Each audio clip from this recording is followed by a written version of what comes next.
Oh, di ini aja Pak. Ini Pak ya. Helmnya. Oke, guys, hari ini kita mau masuk ke gua Kars atau gua konservasi di wilayah PT Solusi Bangun Andalas. Jadi memang gua ini memiliki izin untuk dilakukan penambangan, namun dari pihak SBA memutuskan untuk melakukan biarkan gua ini sebagai wilayah tempat konservasi edukasi untuk para mahasiswa. Syedaralun, PT Solusi Bangun Andalas atau SBA memperingati Quarry Day dengan menggelar kegiatan media visit untuk melihat proses pertambangan dengan menerapkan good mining di lingkungan PT SBA pada Kamis 5 Desember 2024.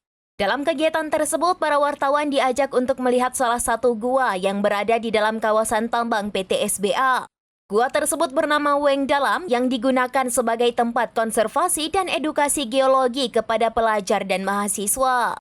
Gua tersebut berjenis kars kering di mana tidak ada sumber air di dalamnya. Secara aturan, jenis gua yang tidak boleh dieksploitasi adalah kars basah atau memiliki sumber air di dalamnya yang bersifat dilindungi. Meski bisa dieksploitasi, PT SBA memutuskan untuk menggunakan gua Weng Dalam tersebut sebagai tempat dilindungi untuk konservasi dan menjadi sarana edukasi. Serambi juga berkesempatan masuk langsung ke dalam gua yang mayoritas dengan medan sedikit terjal yang dihuni ribuan kelelawar. Gua tersebut terdiri dari jenis batuan kapur yang mendulang ke bawah. Struktur gua tersebut sedikit landai dan terjal. Tetesan air yang mengalir dari batuan kapur tersebut seakan memberikan kesan misterius.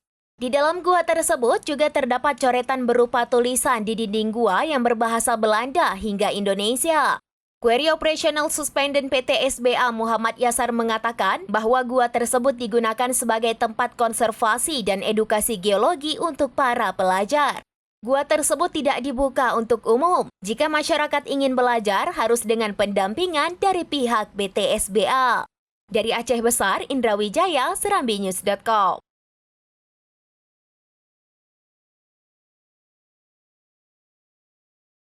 Download Tribun X sekarang.